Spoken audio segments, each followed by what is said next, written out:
विधानसभा के आज अंतिम दिन जिस तरीके से जो कल देर रात घटना घटी है स्पेन की जो महिला के साथ जो एक दुष्कर्म की बात सामने आई है उसे लेकर जो है अब सवाल पूछा जा रहा है और जल्द से जल्द जो है चंपई सोरेन सरकार से जो है जितने गुनहगार हैं उसको बड़ी सख्त कार्रवाई करते हुए जो है जो बिरंची नारायण है भाजपा के विधायक उन्होंने मांग किया है कि कड़ी से कड़ी सजा होनी चाहिए और दूसरे राज्य में जो कानून है फांसी की जो है सजा का मुकर्रर जो है जो दुष्कर्म के जो आरोपी हैं उस पे जो है दी जानी चाहिए। क्या कुछ कहा है आज के अंतिम दिन जो है विधानसभा कार्रवाई के दौरान और कार्रवाई से शुरू होने से पहले सत्ता पक्ष के विधायक और विपक्ष के विधायकों ने, या कुछ आप देखिए। लाइव लगाते रहे रांची में कौशल कुमार।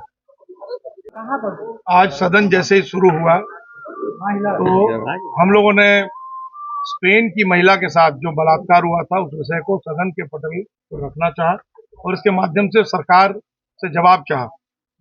दुखद यह है कि मामले को डाइल्यूट करने के लिए प्रदीप यादव जी जो कांग्रेस के नेता हैं और दुर्भाग्य से उन्हीं के क्षेत्र की ये घटना है, संथाल परगना की ये घटना है, पूरा प्रदेश शर्मसार हो गया है, पूरा देश शर्मसार हो गया है।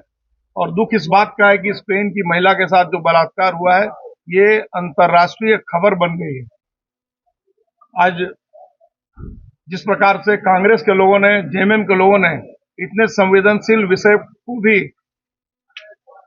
डाइल्यूट करने का काम किया, इसकी घोर निंदा करता हूं और चंपई सोरेन जी से आग्रह करता हूं कि चंपई सोरेन जी जितनी जल्दी से जल्दी हो जो बलात्कारी हैं उनको ढूंढकर कड़ी से कड़ी सजा दें। और एक और आग्रह करता हूं कि मध्य प्रदेश के तर्ज पर जिस तरह से मध्य प्रदेश ने बलात्कारियों के लिए फांसी की सजा मुकर्रर की है उस प्रकार की सजा मुकर्रर कराएं ताकि इस प्रकार का कुकृत्य करने के पहले लोग 200 बार सोचें। थैंक यू, मुझे यही बात कहनी है। विधानसभा स्थगित हो गया, शुरू होते ही नहीं, देखिए लोकतंत्र का यह भी एक रूप है। अब अगर जनता के सवालों का जवाब सरकार सही ढंग से नहीं देगी तो कोई क्या करे। कई ऐसे सवाल जनता के, आपको बताऊं कि मुझे विशेषाधिकार हनन का नोटिस तक भेजना पड़ा।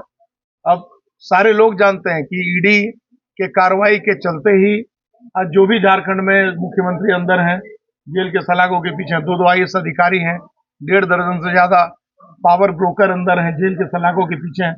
और सरकार ने जवाब दिया 2 लाइन का कि ऐसा कोई मामला ही नहीं है कि FIR हो।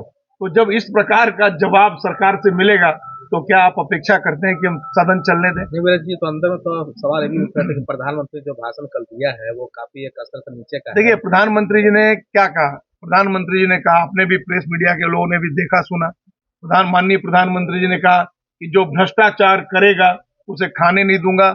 यदि भ्रष्टाचार करके कोई अगर चाहेगा कि हम पचा लेंगे तो उसे पचाने नहीं दूंगा। दूसरी बात कहा, जब लोगों ने नारा लगाया जय श्री राम का, लोगों ने नारा लगाया भारत माता की जय का, तो उन्होंने यही कहा ना कि इतने जोर से लगाओ कि जेल में जो भ्रष्टाचारी बैठे हैं, दुराचारी बैठे हैं, उनको भी सुनाई पड़ना चाहिए। तो प्रधानमंत्री का काम और सिर्फ कानून का पालन करना नहीं है, कानून का पालन करते हुए जनता के जागरण का भी है।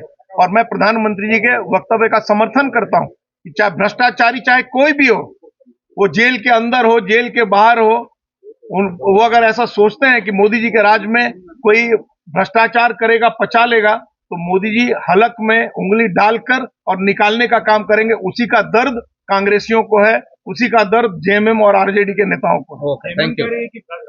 देखिए आप लोग सोच रहे थे आप अरे जाए तो सही हो गया। अरे भैया, ये 4 दिन से ये चल रहा है, आप लोग चला रहे हैं और एक ही बात बार बार पूछ रहे हैं। मधु कोड़ा, क्या आपने जो गलती किया, अपराध किया, आपकी पत्नी को सजा दे कानून? इस तरह से देखेंगे ये निश्चित रूप से बहुत ही शर्मनाक है और एक महिला होने के नाते ये सारा चीज जब सुनने को मिलता है तो पूरा हमें झंझोर भी रख देता है। इस तरह का मामला आज भी हमारे समाज में इस तरह के लोग जो हिम्मत करते हैं महिलाओं के साथ गलत करने के लिए, जो महिलाओं को बस एक वस्तु समझते हैं, और ये निश्चित रूप से ऐसे लोगों को सबक सिखाने का जरूरत है। और आज के समय में भी अगर हम लोग, ये तो सदियों से ही चलता आ रहा है, लेकिन आज महिलाएं काफी सशक्त हो गई है, उसके बाद भी इन सब चीजों को फेस करना पड़ रहा है। तो हमारी सरकार निश्चित रूप से इस पर कार्रवाई करेगी और मैं हर वैसी महिलाओं के साथ जो अपने जीवन में संघर्ष कर रही है और इस तरह की चीजों को अगर किसी भी महिला फेस कर रही है तो निश्चित रूप से मेरे संज्ञान में आएगा तो मैं तो चुप बैठने वाली नहीं हूँ। और ऐसा कोई भी हादसा होता है उस पर सरकार को कड़ा से कड़ा कार्रवाई करना चाहिए, चाहे वो कोई भी सरकार हो। उस पर राजनीति बिल्कुल नहीं होनी चाहिए, चाहे कोई भी पार्टी हो, इस पे बिल्कुल कार्रवाई होगा। और हमारी सरकार, आपको पता है कि ऐसा कुछ हुआ, इनके बारे में चर्चा नहीं कर रहे हैं। अमित देखिए विदेश में पढ़ के आए हैं, हमारे साथी हैं और गैंगरेप की बात चले गए। इरफान जी, उत्तर प्रदेश में आए दिन हमारी महिलाओं के साथ गैंगरेप हो रहा है, दलित महिलाओं के, आदिवासी महिलाओं के साथ, अल्पसंख्यक बुलडोजर के साथ घर उजाड़ा जा रहा है। क्या बोल सकते हैं क्या ये लोग? आज सदन में मांग करेंगे। जो घटना घटी है उसकी मैं निंदा करता हूँ। इसमें अगर फॉरेन की महिला अगर के साथ गैंगरेप हुआ है तो निश्चित तौर पर मैंने कहा कि चिंता का विषय है और हम पहले जान तो लें क्या है नहीं है। अभी आपके माध्यम से संज्ञान में आया है, इसको देखते हैं हम लोग। जो कल प्रधानमंत्री ने कहा है कि आप लोगों पर भ्रष्टाचार का आरोप है, परिवारवाद है, झारखंड मुक्ति मोर्चा मतलब खूब जम कर खाओ। देखिए मोदी जी को शोभा नहीं देता है आप यहाँ आके झारखंड मुक्ति मोर्चा और कांग्रेस को गाली दें। आप अपना गुजरात को देखिए ना। मैं अपने तमाम देशवासियों को और खास झारखंड वासियों से कहूंगा, क्या इस देश में गुजराती लोग ही हावी है? क्या वही लोग हावी रहेगा क्या?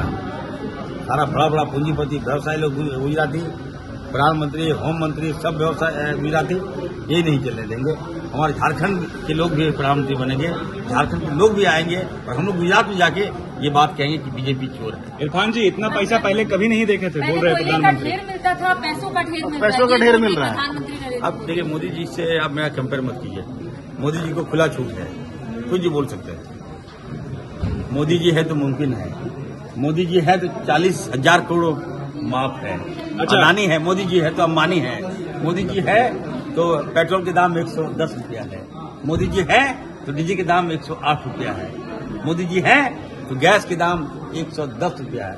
ये मोदी जी है, मोदी जी है तो मुमकिन है। और कांग्रेस रहेगी, कांग्रेस राहुल जी रहेंगे तो 50 रुपया पेट्रोल रहेंगे। मोदी की राहुल जी है तो मुमकिन है। तो बोले परिवारवाद चल रहा है आप लोगों में शुरू से अभी तक।